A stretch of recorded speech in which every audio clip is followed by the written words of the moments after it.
Sonal Rath.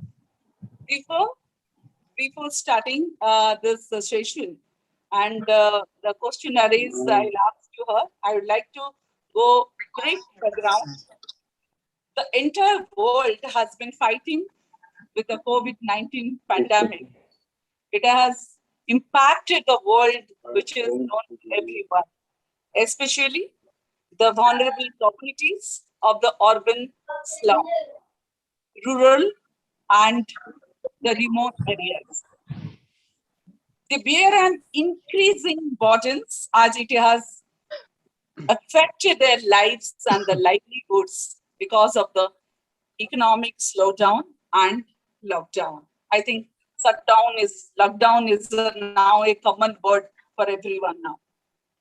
The non-profit and social entrepreneurs are engaged in this offering COVID supports, but they are facing the financial and resources crunch because of reduced corporate funding and sponsorship.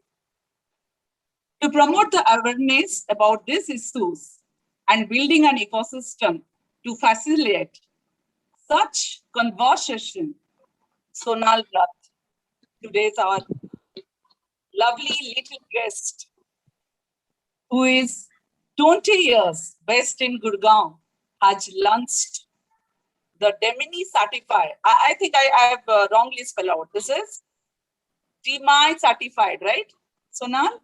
Yes, ma'am. Ma'am, it is demystified initiative.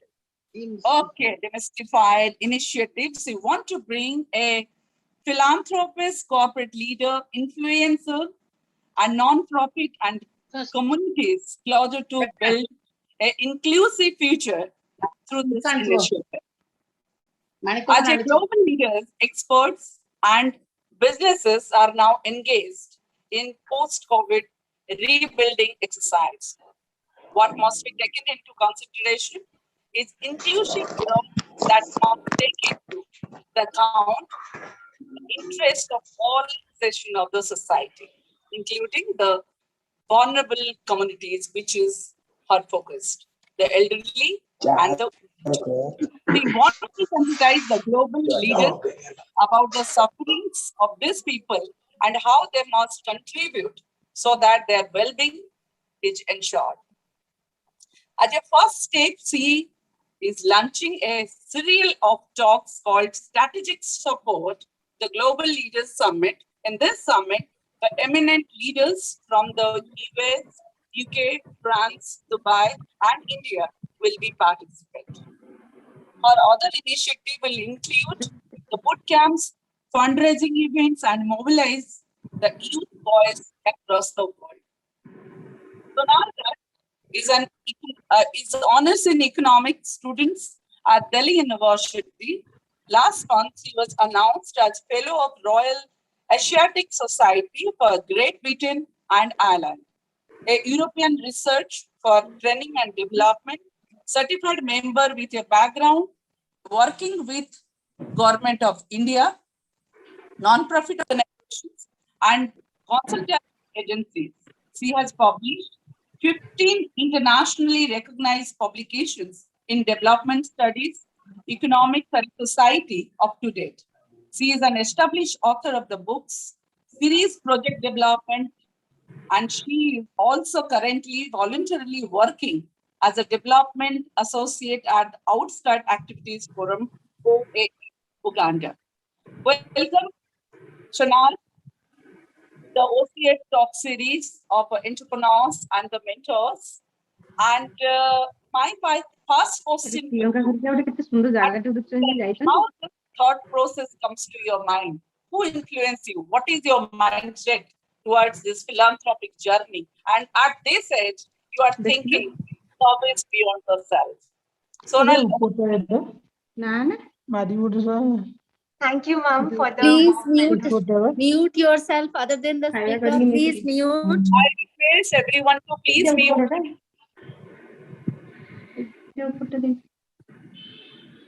Yes, Sonal, please carry on. Yes, ma'am. Thank you for the warm welcome.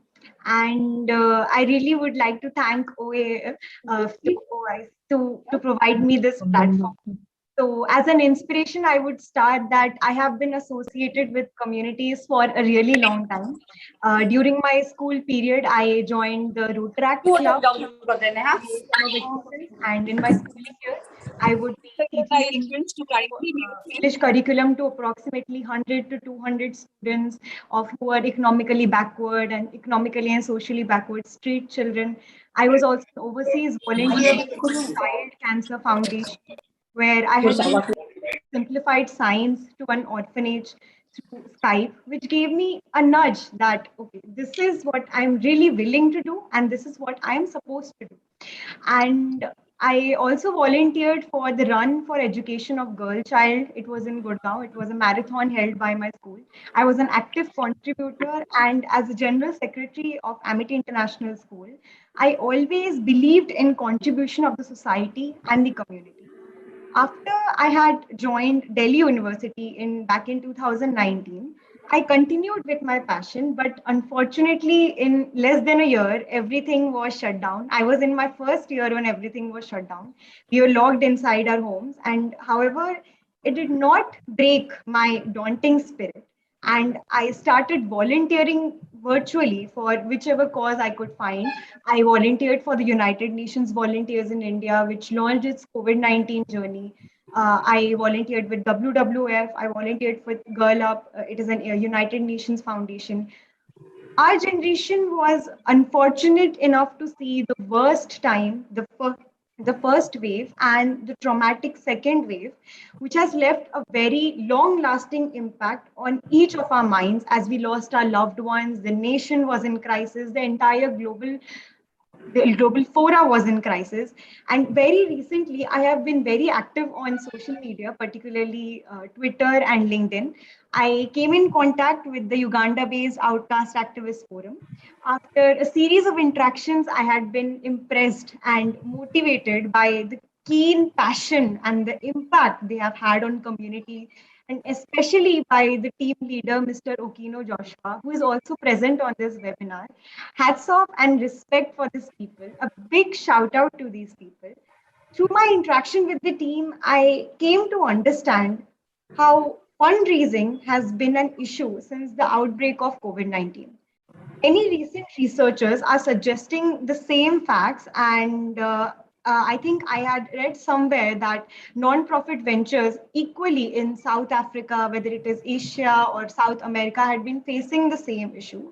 I would like to point out some statistics that I had been reading, which is devastating, and I think everybody should understand and why this such initiatives need to be in place. 83% of organizations faced a reduction in their revenue. 71% had responded with a reduction in their services or operations. 51% employees have been laid off since the advent of the COVID-19, and 53% of organizations had a reduction in their individual giving. I think this was my biggest motivation to begin the Demystified initiative. Oh, that's wonderful. That's wonderful to know. So what is almost 1.5 years COVID? Everyone, so many, like exactly you have said that so many they have lost their family, their jobs, their businesses shut down. There are so many things. If you count, like people has been just gone drawn to this, affected badly by the pandemic. So how this 1.5 year you stay motivated and the thought of this next level to create such type of philanthropic journey of your part? Okay, ma'am. So between this entire period of now I am in final year, I had started thinking about beginning an initiative like this since my first year, since the advent of the COVID-19. And I had been reading on how the countries had been devastatedly impacted by the health and the economic impacts of the pandemic. And the entire global economy stands at a critical juncture. And the pandemic offers us an opportunity to rebuild a more resilient and inclusive and sustainable recovery. We need to forge a new path forward together. which taps into new technologies and new ideas and look for innovation and partnership and collaboration. And as the first step of my initiative, and I was motivated enough to do this, I would be launching a series of strategic support global leaders talk, as you had mentioned, and it would be from eminent leaders from US, UK, and France, Dubai, and India would also be participating.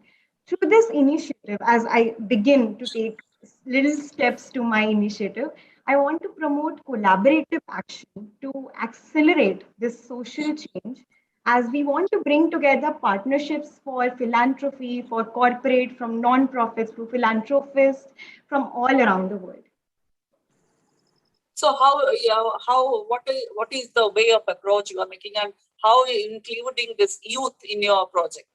Yes, ma'am. So, ma'am, we all know that we need to engage everyone, the entire community needs to engage in the rebuilding process. And we know that rebuilding process isn't possible if we are not all together, whether it is the youth, whether it is starting philanthropists, whether it is startups, whether it is corporates, rebuilding together, we are all convinced. But is rebuilding sufficient? The last 1.5 year, corporate business and people are generally talking about business as usual and returning back to the normal.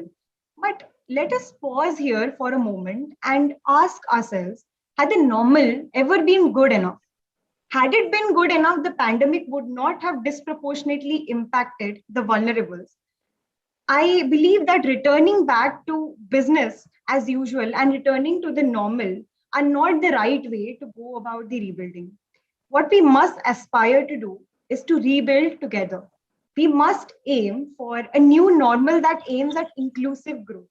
All of us, whether it is the youth, whether it is the corporates, whether it is the philanthropists, whether it is the non-profits, returning to business as usual will not deliver a sustained long-term growth and for an economic recovery. And this will not help improve the well-being and in order to reduce inequality. As such, there is an opportunity for us to build forward together. And the same has been reflected in one of the statistics from McKinsey that I would like to read out to you.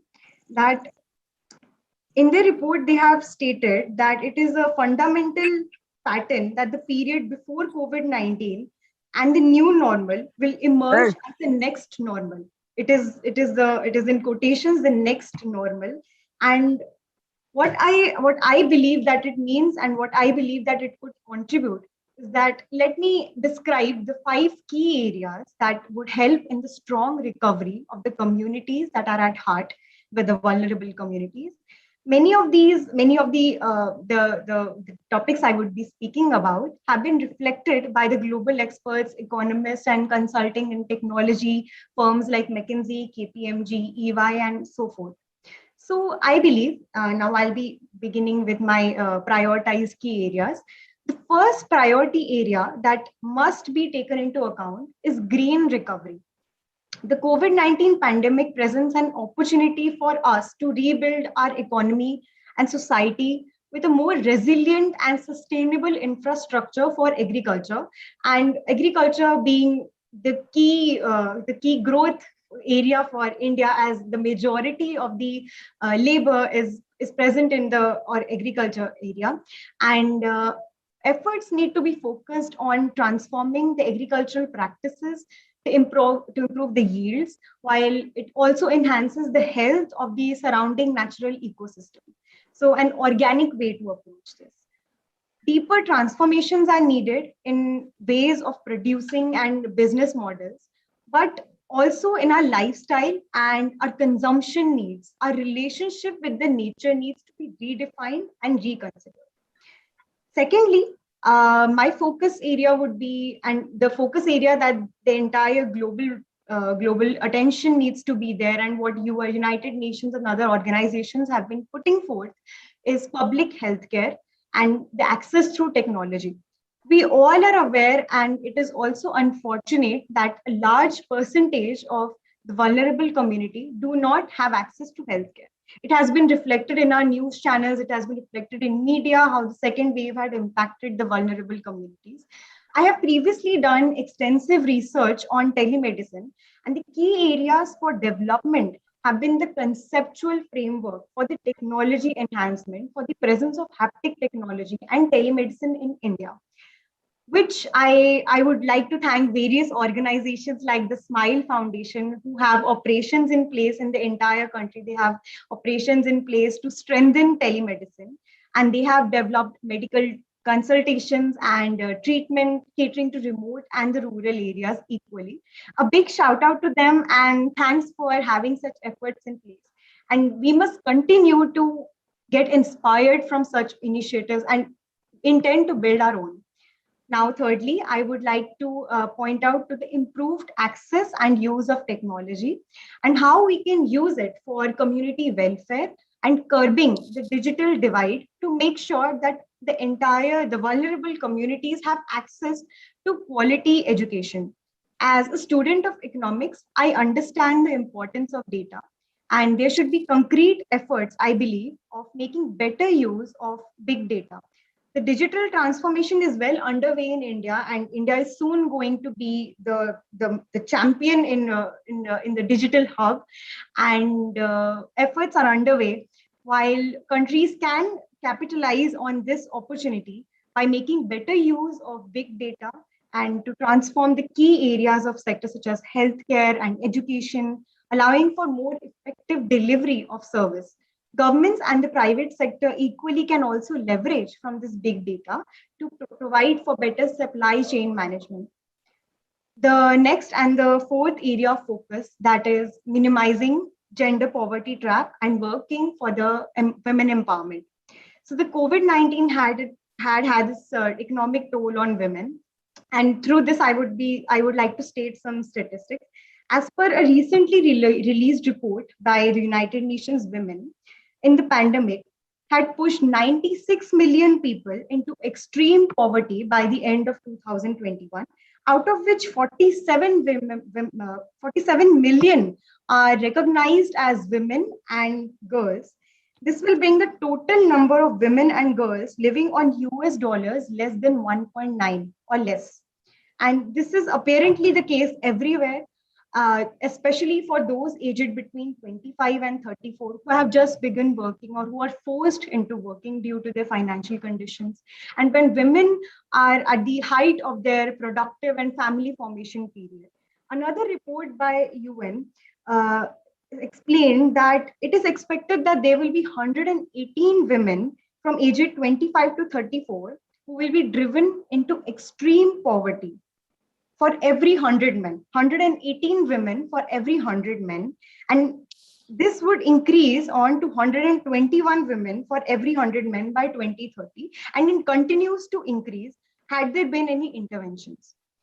So this is another area where we need to work. In the COVID times, there has been increasing domestic violence on women. A lot of noise has been created by the women organizations across the world to bring attention to this issue. Big shout out to these women organizations who have really worked hard during these campaigns. I have personally coordinated with some of these programs and who have launched helplines and to support the victims. A big job, and I want to cheer for all of them. The final key area that I would be focusing on without taking a lot of your time is the continuous focus on mental health. One positive side of COVID-19 has been that a lot of conversation about mental health and well-being has come to the surface. Much has been spoken about, and I'm happy that even OCF has been organizing many webinars on it. Thank you so much, and please continue to do so. And finally, I would like to say that ensuring a sustainable recovery from the COVID-19 pandemic requires us to have a long-term strategic vision, which capitalizes both and synergizes economic, social, and development goals equally. And in order to present the needs of the present generation and of the future generation in a balanced manner, we need to entail informed choices and consider the consequences of the current decision, the decisions that we make today, and building resilience against these long-term shocks that will affect the economy, society, and the environment.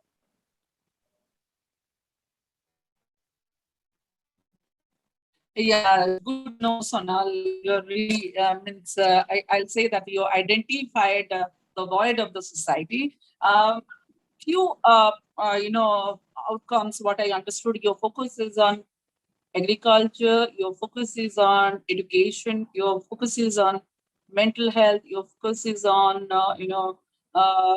healthcare. Yes, of course, these are the domains which society need to address, and definitely the NGOs and corporates, philanthropies, those who are really on go should think of. But I feel personally, we should go for a practical go. Like I'll give you for example. We know there is organic food is required because COVID pandemic made us learn about how we boost our immune system. So definitely our ancient eras of jadi butti, everything we are now in kada we are drinking. We are back to the Vedic era, I can say, because we understand that this the real part which a human being need to consume or has to stay healthy. That is number one. But still, it is not happening. Do you know why? Because there are technology people don't know. Number two, the agriculture, the farmer, they understood that suppose we produce this thing, where is the market linkage? Who will take our product? Who will bear the losses? So these are the practical goal, which you must be knowing this. Secondly, I'm just giving you one, two things. Why I'm telling this. I wanted this youth should address these problems and practically go for that solution. Today we are here for solution, right? Secondly, if you talk about the healthcare, see, in you're saying that you're worked with talking to the people of UK, you're talking to the people of US. Their health insurance is a mandate. Here we are thinking that a vehicle you cannot take out from the showroom if you don't have a vehicle insurance. But in human body, we're saying, okay, it's our wish whether we go for a health insurance or not. Government has not made mandate as yet. So here you are giving more importance to your, material than the human life. So which is need to address. Thirdly, you talk about the mental health. Yes. People now, every day, the negativity, somebody has lost their parents, somebody has, lost their job. So we have to, in Hindi, we talk it, manasthiti, paristiti is there like this. We have to stay motivated, stay positive. Like you said, every negativity, I find out the positivity. Because today, we virtually we can connect. You are in Delhi, Gurgaon, but I'm in Asia. We are connected. So many people are connected. So the God has made us like that. We think any of the negativity we think of, there is certain good things hidden out here. So like this, we have to be understand and spread in a mass that us. And it's why youth. I think everywhere I'll cover the each and every age category to be stay motivated, stay positive. Yes, we have to move ahead with the situation. We have to understand the positivity. So I'd like to know what is your action plan? How you are thinking that this will be, many of the life transforming in the terms of livelihood, your initiative. That the thing I wanted to know from you, Sonal. Ma'am, thank you for the groundwork reality. I felt that what your insights are very valuable, and I would be noting it down, all of it. I mean, this is what really everyone needs to understand, and this is what everyone.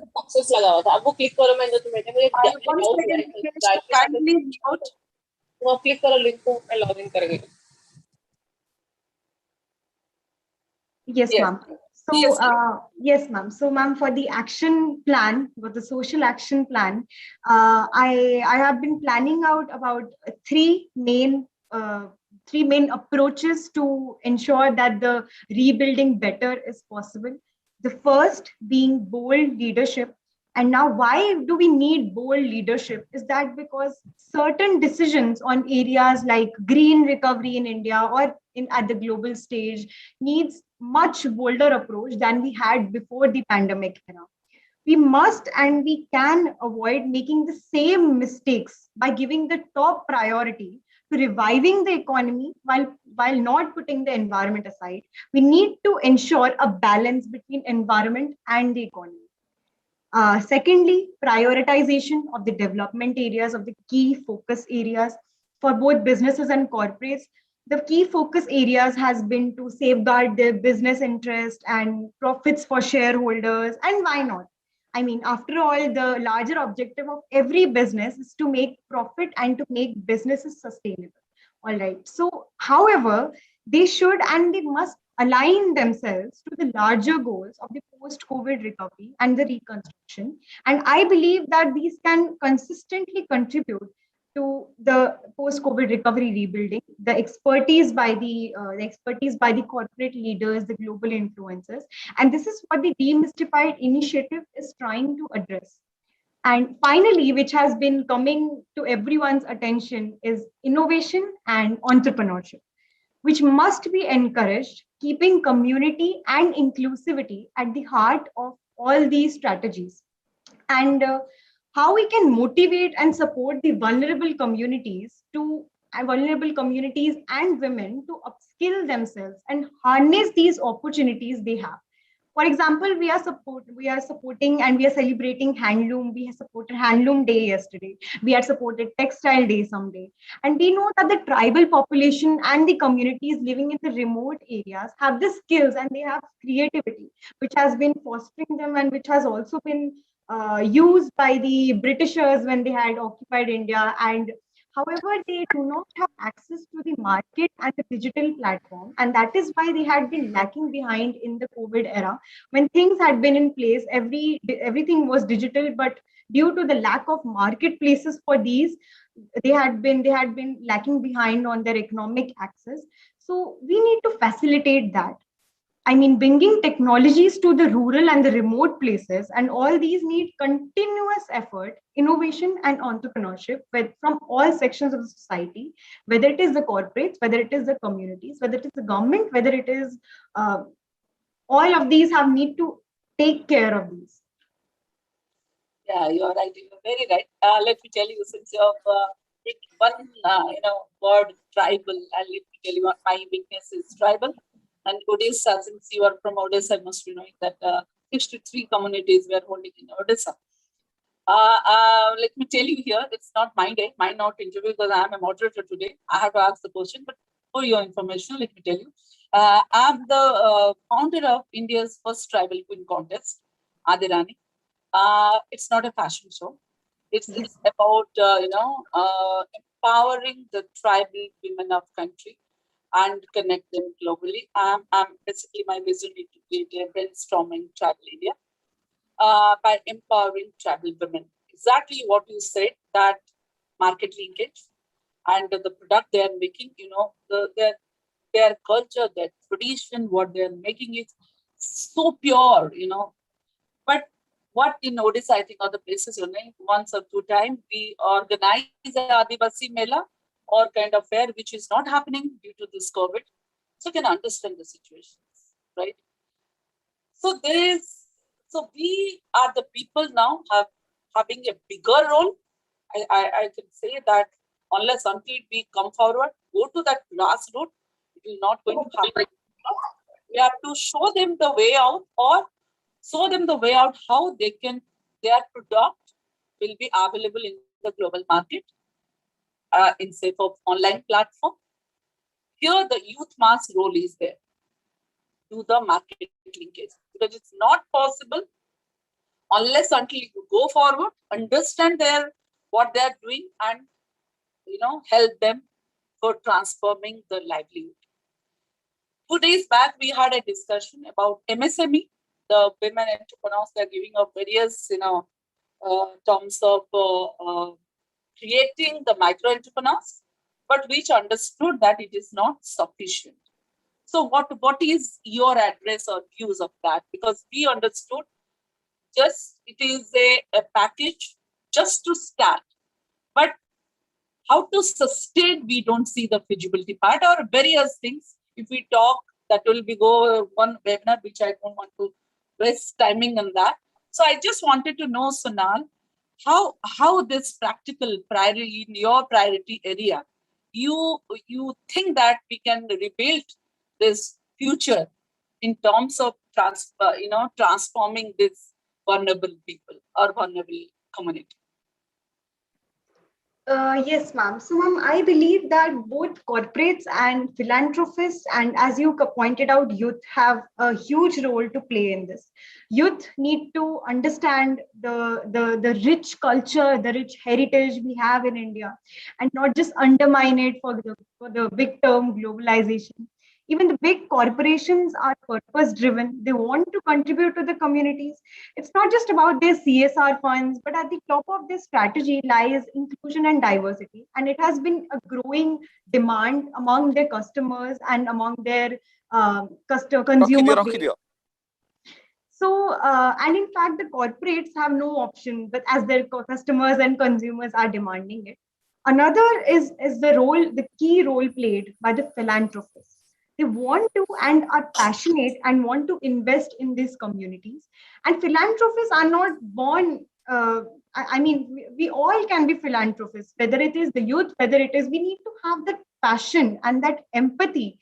And I believe that through strategic giving by the philanthropists to these tribal areas, through a channel, through a network, and it can do and help them with their strategy to sustain their employability.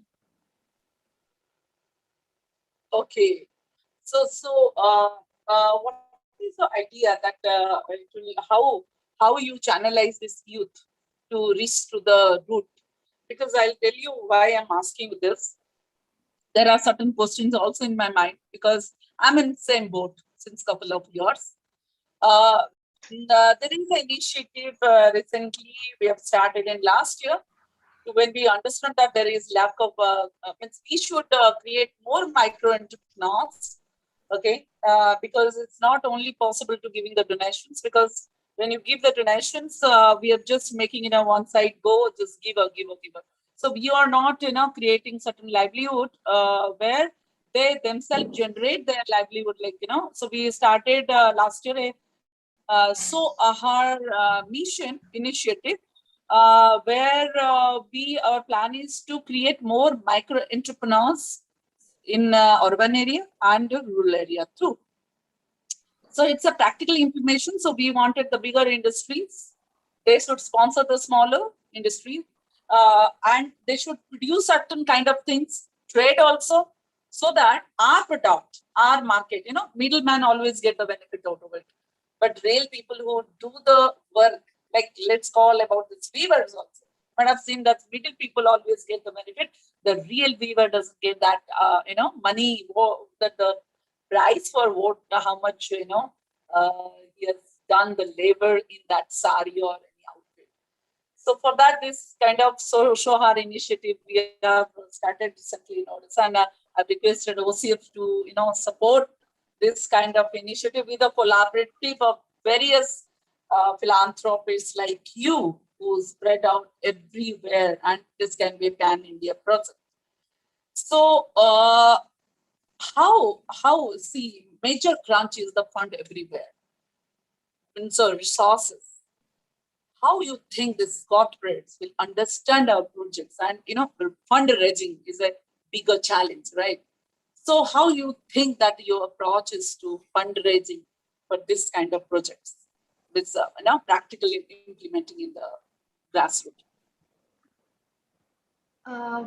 So, ma'am, I think that there are certain values that need to be imbibed in, whether it is the youth, whether it is the population. Certain values that need to be imbibed is that first and the very basic is empathy. Empathy is the core of launching such initiatives, such as my own initiative. I feel that empathetic leadership at all levels is something that is going to drive this. Secondly, I believe that, as you pointed out, entrepreneur skills need to be encouraged and need to have a sustainable business model strategy in order to ensure that they have sustainable livelihood. They have a long term goal for the same. And for that, we need innovation, and we need to promote innovation in this ecosystem, and we need to promote entrepreneurship and innovation together. How to balance these two, and how to connect it with the remote and the rural areas as well.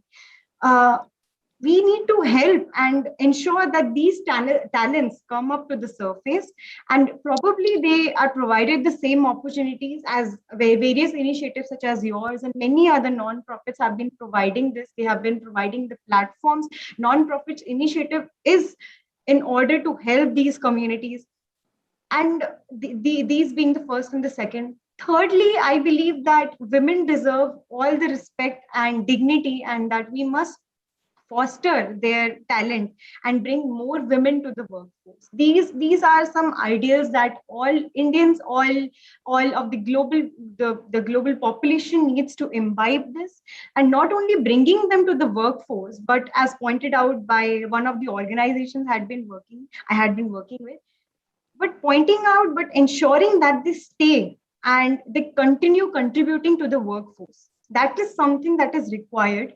And finally, I wish to reiterate it again. And I would also say it time and again, and it is important for all of us to understand that we need to aspire on rebuilding better. We must aim at inclusive growth, whether it is the non-profit initiatives that have been working so hard, whether it in the COVID and the pre-COVID era. We all, whether it is the youth, whether it is the population, we need to understand that how do we aim at rebuilding better. And for that, we need a complete change in our mindset. So how we practically think that you can contribute to your state? So, ma'am, through our social action plan, we are planning to ensure leadership summits, boot camp sessions. We even we would be hosting a few in remote and rural areas. We would be trying to reach out to as many communities, because as youth, I think I can understand the problems and the key issues, even because the youth is the building block of our nation.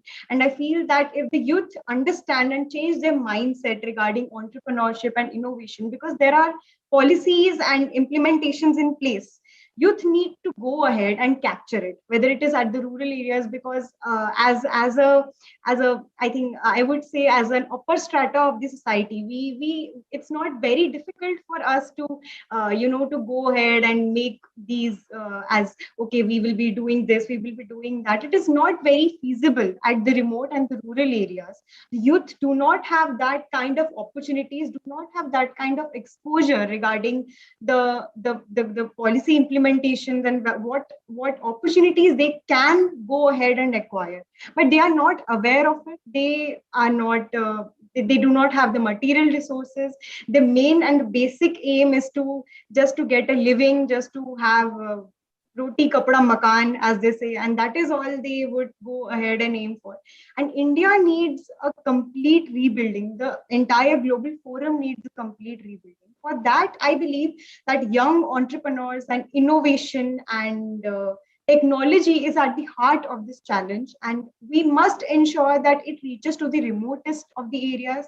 There is a complete change in mindset that okay, there are resources, there are resources that you can go ahead and launch yourselves and bring together an inclusive and diverse background from every community, and we can just go ahead and try to make these possible, and to have their own living, to ensure that there is employability, clean energy, and the SDG goals of the United Nations, so that we all can actually imbibe these, that it is possible. And we need to be aware of what all is out there, because most of the population in the rural and the remote areas are not even aware of what their rights are, what the policies are in place, and what they can actually go ahead and do for the society. And I believe that this is something that needs to be. Have you made any blueprint for Odisha or anywhere? I don't know which area you're focusing now. Like you are living at Gurgaon, what I have understood. Have you made any blueprint how to practical approach? Why I'm asking you this, because, you know, third wave everywhere, it's now knocking, you know, third wave is coming, you know. It's a social distance, again, the same, you know, lockdown, shutdown, that will also, you know, how these things which you're talking the practically unless until you go to the ground level, because today we are talking the webinar, okay, now it's like a virtual world. This things is not going to happen practically in the virtual world, right? So it's a practical, I can say, physical touch to this, you know, grassroots levels is required. Practical touch, practical visiting, yeah, understanding their problems, their cultural availability, everything, you know, practical go. So how you think that your ideas, visions, your initiative going to practically impact? What is you know, in keeping suppose third wave is going to that same scenario of the first and second wave. So what is your blueprint for that practical goal? So, various organizations had been providing resources during the second wave and the first wave. Although they had a cut down on their cost, and earlier they could provide to 10,000 households, now they would be providing to 3,000 households. There has been a cut in their fundraising and there has been a cut in their budget. But even with the limited resources, they had been trying to reach out to whichever communities. I mean, earlier they would be reaching out to everyone. Now they have shortlisted, okay, these are the vulnerable communities, and it would trickle down to their families. Suppose it is the women, children, the disabled people, then they could provide it to them. So I had been doing some collaborative research with some of these organizations in remote areas of Haryana, and I would soon be traveling to other areas to understand and to engage with what needs to be done. And so for this, I feel that I believe that collaboration research is required. We say that the research is going on, but if we actually go and talk to these people, if we convince them that okay, these are the resources that there are in place, but you need to believe that, you know, things can changes can be brought, you know, and there needs to be a change in mindset. So I believe that through these collaboration research surveys in remote and rural areas, we could make them aware of what things are in place. We can make them aware of how to better utilize their resources, how to engage in case there is a third wave coming up, in case it does, how do they make themselves resilient so that they do not face the challenges they had during the second wave and any consequent health epidemics that occur in the future. They need to be resilient and they need to foster community growth for the same, as they as the rural believe in community growth is at the heart of their rebuilding. I believe that fostering these traditional values, even in the youth, even in the, you know, the first tier, the second tier cities, we could ensure that not just the rural and the remote communities, everyone could have more resilient plan for the upcoming future, and what they could do in order to, you know, not just the remote and the rural regions are relying on themselves, but what these in living in the posh areas and what they could also do in order to contribute. So we would be conducting research surveys, we would be speaking with the community. So we would be ensuring that, okay, what all things need to be done. And on the basis of that, we would be going ahead and trying to, do capacity building, skill sessions, upskilling, and so on to ensure and make sure that these people are aware of what the resources there are.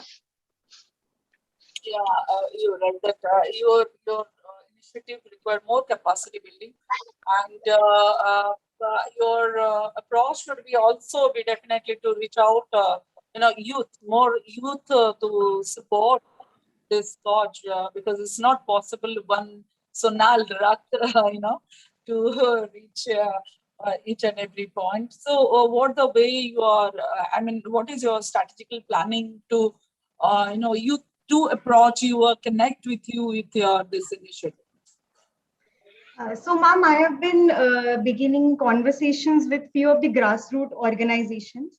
I have spoken, and they have presence in these remote and the rural areas. They have presence, whether it is the laws in place, and they have been conducting some sessions, but there have been shortcomings on, because even the non-profit initiatives are not completely aware of what there is. And so through my research, I would be helping them provide insights on what needs to be done so that they could cater. We could provide like a channeling, like a network to these organizations so that they could cater with the minimum amount of resources that they have. We could cater to these communities. Okay, whom basically you wanted to take the loop in? Only youth or any other, like, organizations, like, big foundations? Because, hand-holding is everywhere required. You must be knowing this. So, practical go, definitely you have to be hand-hold. I think major role of the NGOs and the big companies, those who are, wanted to spend their CSR fund, because everywhere you must be knowing that there more of CSR fund has gone for state government for this, COVID recoveries and all that. So still also we have to find out for this livelihood generation and rehabilitation. So definitely it's a challenge to, mobilize this donations, it's not only, from national, international donations too. So definitely it's a bigger challenge. And do you name that few of the people who are really wanted to contribute to transform this India, like, in terms of this CSR funding and all? Yes, ma'am. So, ma'am, yes, as you said that the Global Leaders Summit is focused on the strategic giving. So there have been various venture capitals and there have been various organizations who have been trying to ensure that there is some, there is some network on. The philanthropists want to contribute, the corporates want to contribute to the CSR. Which is practical, can you name few so that we'll understand, okay, these are the people who are really coming forward in a practical go? Yes, ma'am. So I had been reading on Dashra. It is an organization which has been trying to reach to the remote and the rural areas, and following on the footpath, I have organized these Global Leaders Summit. I have been reading on what they have been contributing, and I believe they have a sound strategy to practically make use of this. They have been using the technology, they have been using entrepreneurs on the fore to ensure and to ensure workshops are there, to ensure that there are boot camp sessions. And I believe that these are some of the practical areas, some of the practical approaches that that organization as Dashra has been doing. And I believe that those are some of the inspiring points we all should take, because they have been doing researches on these. They have been doing researches separately on women, vulnerable communities of and the disabled people and everything. They have been doing separate researches, and they have been trying to cater to each and every community separately. And I think those are some of the inspirations I've taken on, and I wish to imbibe those that culture in our initiative as well. Okay. Well, what the support you are looking from this OCF? This OCF is a bigger fraternity of entrepreneurs than India and outside too. Today they have invited you, and I am also part of OCF. So I just wanted that what exactly you are looking from OCF platform to support your mission and vision.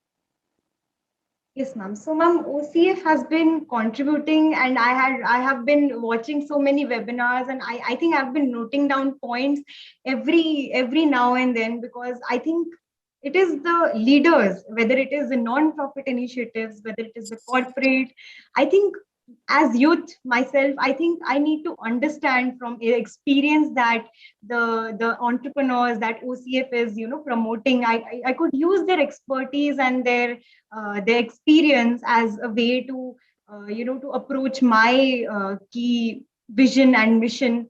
And OCF, as I think it can play a key role in my initiatives, as I would be engaging with research collaboration and workshops and so on. And I think OCF has a great presence in the country, and everywhere there is the lack of awareness, and there is the problem of fundraising, there is the problem of capacity building, and I think OCF can definitely help cater to these issues. And I could also contribute some of my initiatives for the same.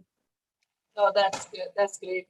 And in fact, Sonal, the topic which you are talking today is very, very close to my heart, because I myself is a social entrepreneur, always ignited. I'm very much thrilled when youth talk about philanthropic, social entrepreneurship, because usually this age, I'm talking about our time. We used to think about how, because our father, mother, we also used to impose that today, tomorrow, our daughter, son will be doctor, engineer, because our time I'm talking about. But today, I'm very happy because off and on, I'm talking to the students of various universities and management colleges. Very, very happy that people are basically the students are talking about national buildings, are talking about the leadership, talking about social entrepreneurship, talking about the transforming the underprivileged people. That's really amazing. I salute our youth, and you are the people who are the future of our nation, because the mindset, attitude, as you exactly say, Sonal, that our mindset and attitude has to be, to transform a brainstorming India. That should be our mindset. And this kind of thought process, approaching the voids of the society, which you told that in terms of education, healthcare.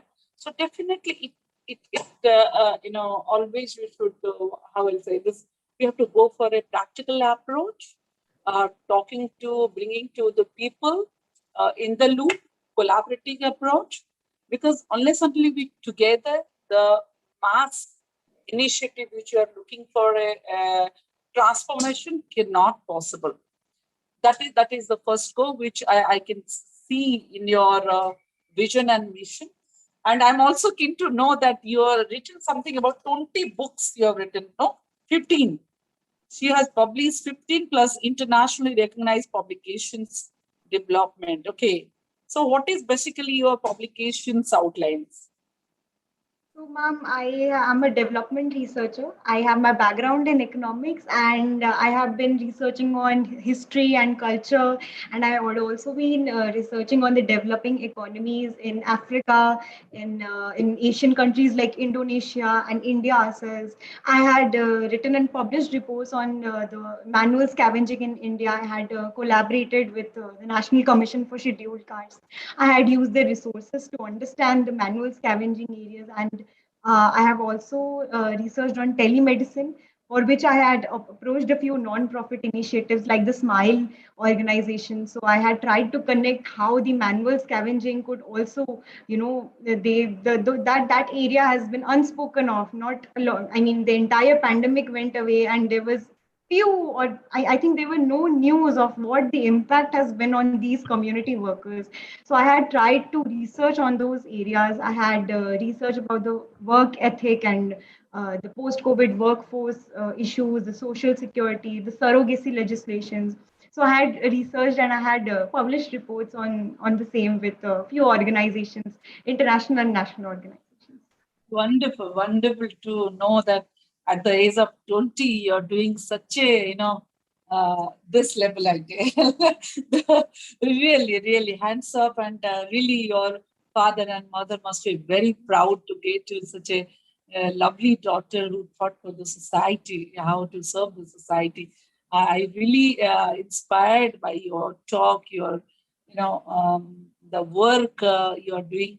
In fact, now I request the people who are connected with us to ask any question if you want to this lovely girl, Sonal.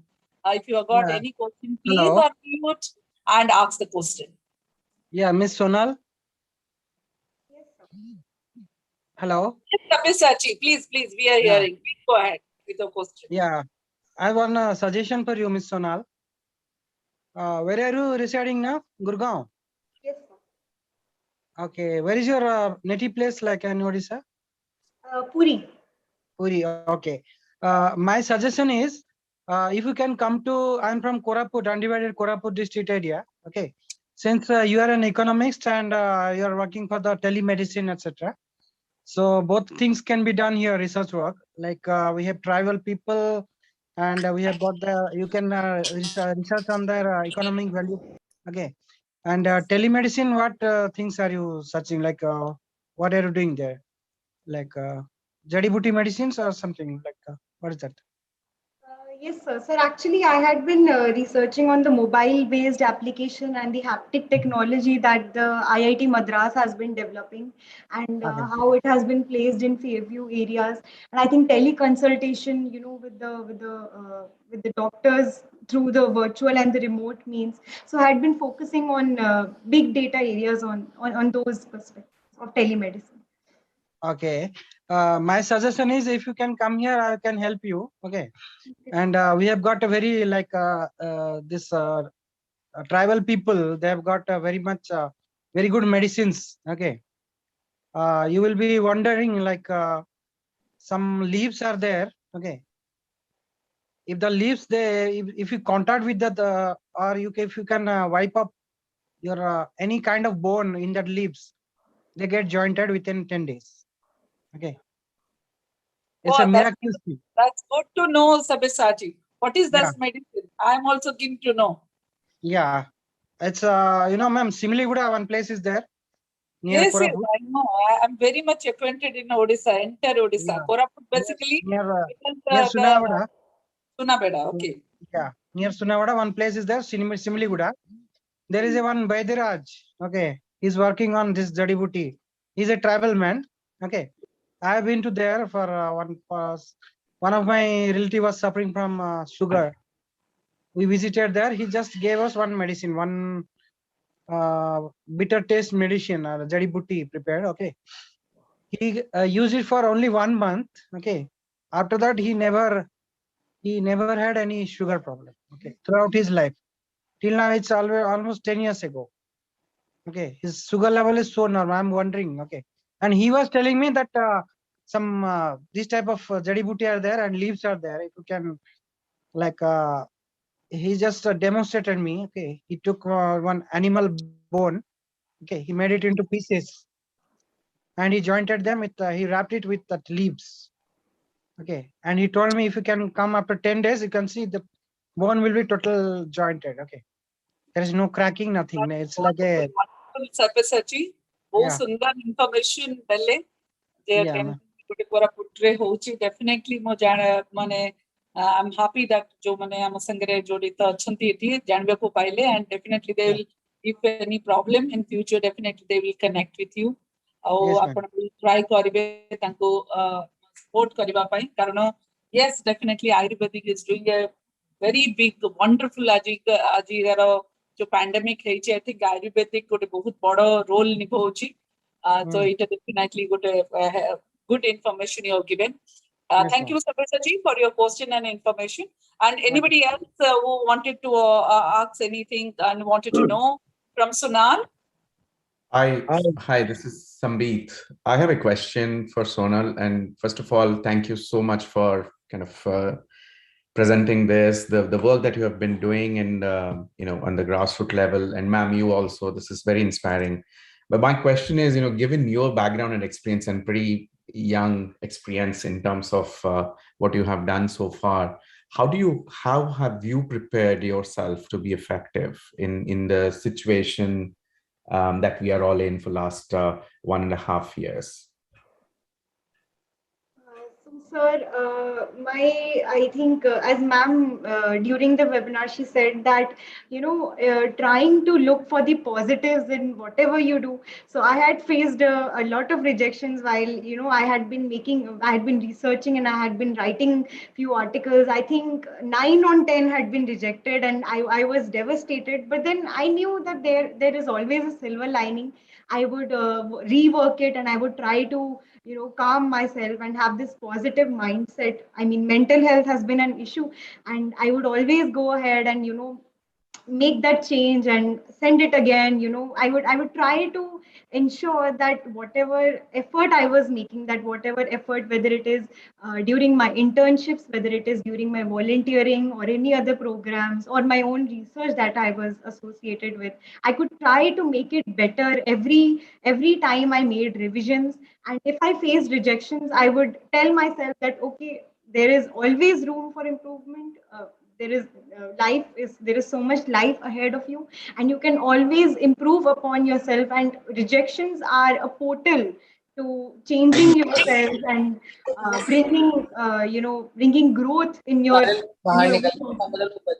personal beliefs and Thank you. personal Thank you. approach. That's inspiring.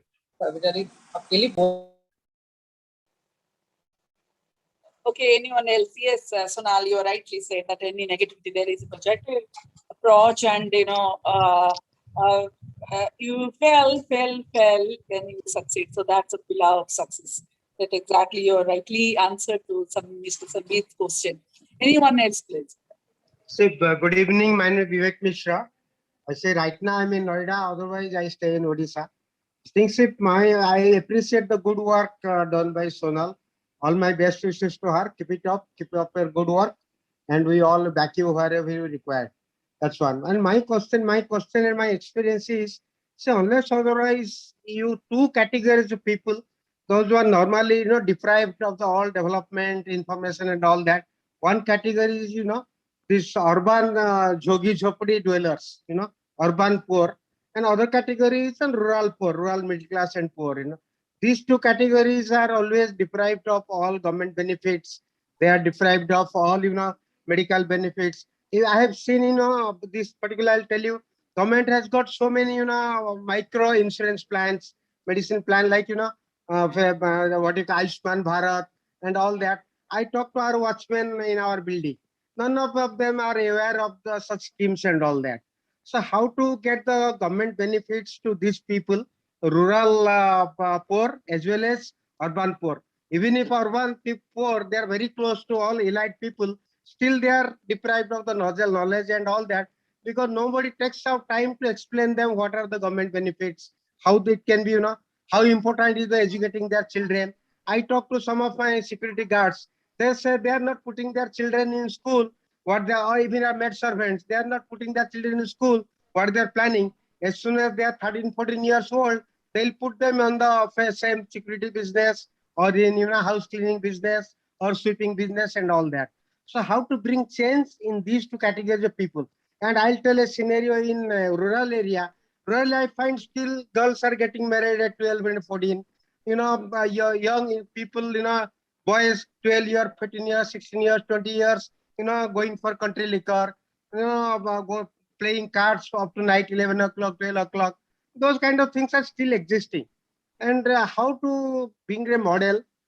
It's not in Odisha, it's happened in West Bengal, it's happened in UP also.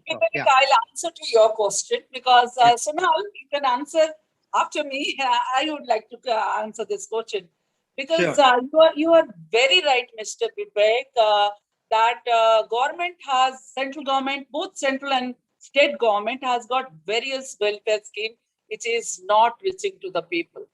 In Odisha, actually, as I told you, I'm a social entrepreneur, practically doing the works with the Odisha state government, with the SSEPD department. What exactly we are doing here, I'll tell you. We have around 8,000 manpower who has engaged in each Gram Panchayat. We call them PAG, People Actions Group. So each Gram Panchayat is having one manpower posted. And what is their role? They go to each household. This initiative has started by Odisha government specially in the year 2018, where we engaged around 7,000 manpower, and they go to each household and they have 84 deliverables, in terms of who are deprived, physically challenged, the drug addict, the leprosy, the widows. Those, the government has got a welfare scheme. So what this PhD does, they collect the sheet, information in the data sheet, inform to the block level officials to enroll them in practically, their website, and government reach to them. They work like an angel to them. The people was not aware why I was asking. I think personally must be marking. I always used to ask, what is the practical goal? We know what is the void. No, we know what is the problems of the society. But if we always talk about the problem, so how to give the solution? So is the time now go for the solution? And you can't imagine Odisha in terms of this transformation of listing these deprived people is number one. When I gone to Delhi, I talked to the minister. I think that Mr. Gehlot was there, and I approached. He was so astonished. He used to see that, okay, Odisha government is doing this, and why don't we practically implicate these things in all over pan India? So I have given them to four-pager later how the practical things implementing. So, Mr. Vivek, you are very right. Unless until, because people are not techno-savvy. Rural people doesn't know what is Zoom, how to use the smartphone, how to online education. So it is a time totally the physical hand-holding.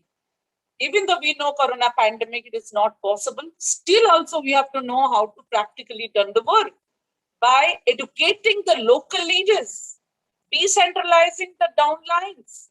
So that is the thing unless until, because we have to, strengthen our root. Because if we talk in Bhubaneswar or Delhi or something, this is not going to downtrend.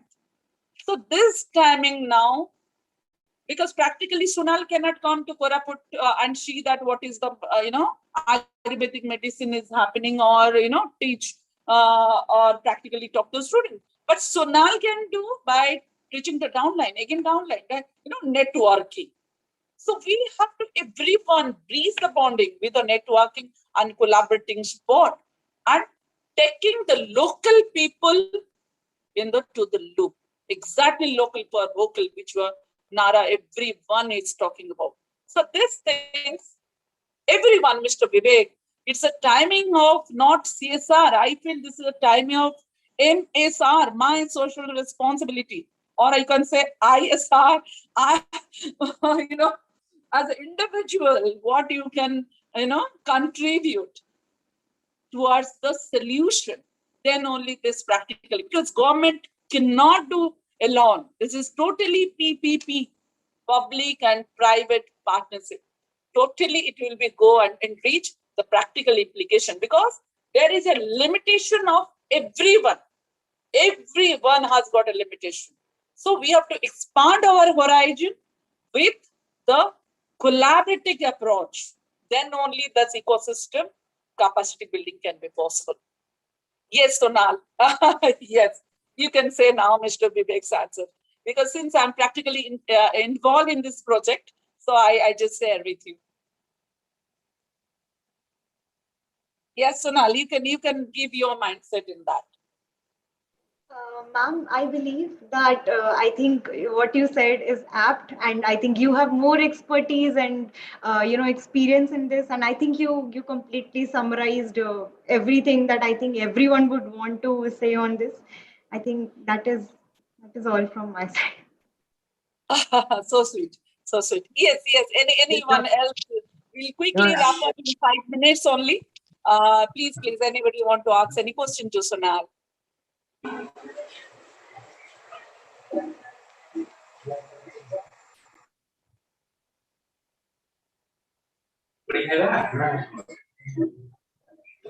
Yes, Mr. Sangram Keshari Sahu, anything you want to ask?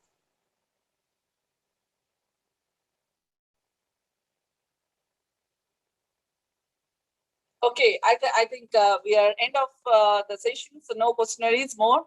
It's a very inspiring and igniting session, I'll say, Sonal. Any final tips you wanted to talk or approach to the society, how your mission vision? And I'd also ask a question to you. What is on your view and your project. You can say your baby, your blue child, is that, what do you say? This domesticated, right? I'm again spelling out incorrect, I know.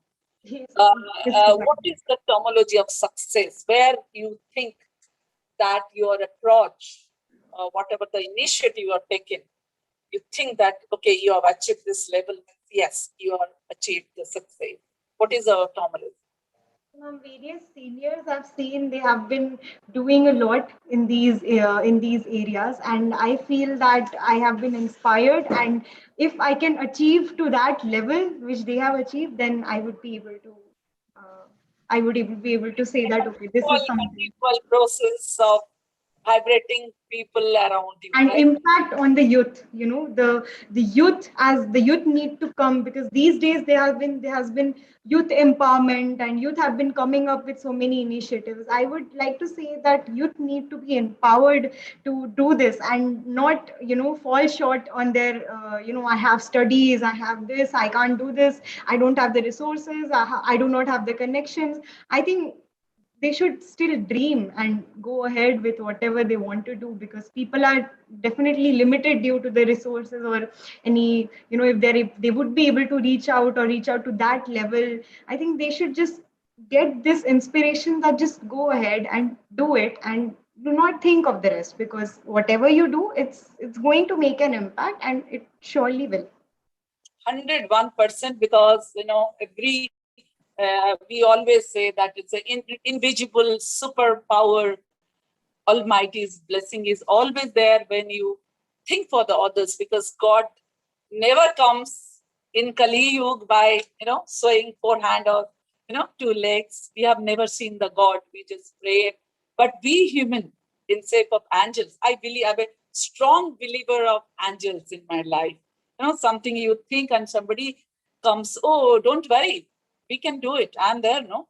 So they're your angel of your life that time. I always believe also same thing, that when you do for certain things for a social cause, transforming certain things, you think beyond yourself, then God's grace, God's blessing is always there. Almighty is with you. I think that superpower we lately with that mindset. And I pray, Sonal, you go ahead, more feathers in your cap. And I wanted you go on doing, transforming the society, transforming the domains which you have taken, and addresses the void of the society today, which is need that the youth mass should come forward to transforming this national building and create a different India. So thank you very much, Sonal. It was a really inspiring talk with you, and yet we also look forward you write about the society needs, address this needs of the soul, which go on changing, because it goes on. Like today, polio is not there. It's a polio-free country, because few people like this have started and initiated or pointed that polio-free India is further, right? So we are succeeded that. Like this, you approach to many, and we are here to support you. I personally, if you say that I'm with you, okay. So let's build a different nation altogether. Be Indian, and yes, you are from Puri, Lord Jagannath, Sri Hari Vishnu bless you. And I didn't know, and Puri, we are very nearby. I very often go to Puri. So now, Lord Jagannath bless you for your work, and you do many more in your future. And enter OCF fraternity is with your noble cause and mission. And we also look forward that whenever you come to Odisha, please visit us physically, and convey my regards to your father, mother, who was really, giving you this mindset, and definitely you might have inspired by your father and mother. Thank you very much. God bless you. And yes, this is Chidatmika signing off. It was really, really very, very interesting topic today. And we look forward how practically we implicate these things in the state of Odisha and other people as well. Thank you very much. Thank you, Sona. God bless you.